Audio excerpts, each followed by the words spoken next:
Bienvenue si vous nous rejoignez sur France 24, bienvenue à tous les deux. Bonjour Karina, bonjour Pierrick, on vous retrouve dans un instant pour lire les unes de la presse française, mais avant cela, une page d'économie. Tunisie Télécom Entreprise, plus que des solutions. Le journal de l'écho donc avec Karina Chabour. Direction tout d'abord Karina, les États-Unis, c'est sans doute un immense soulagement pour des centaines de milliers de familles. Les banques vont dédommager les victimes de saisies immobilières abusives. Une dizaine de banques vont ainsi verser 8,5 milliards de dollars à des ménages incapables de rembourser leurs prêts immobiliers et dont les logements avaient été saisis de façon abusive entre 2009 et 2010. Souvenez-vous, ce sont ces banques qui avaient accordé ces mêmes crédits immobiliers sans vérifier la solvabilité de leurs clients.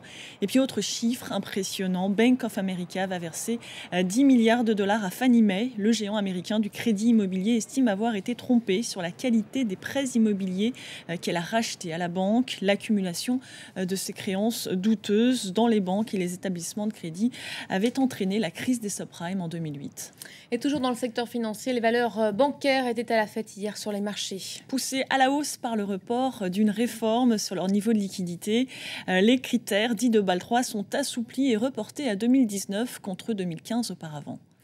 Tout cela nous conduit au marché, Karina. Les bourses sont en petite forme ce matin. Absolument. Elles reculent un peu partout de façon plus ou moins marquée en Asie, sous le coup essentiellement de prise de bénéfices.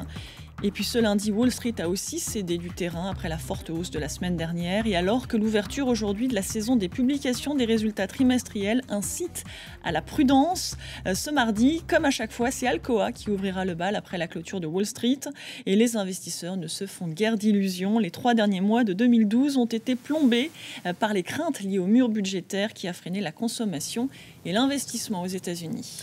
Toujours aux États-Unis, la high-tech a rendez-vous depuis hier à Las Vegas. Le plus grand salon mondial de l'électronique a donc ouvert ses portes. Smartphones, tablettes, télévision, ce salon se veut la vitrine des objets grand public de demain.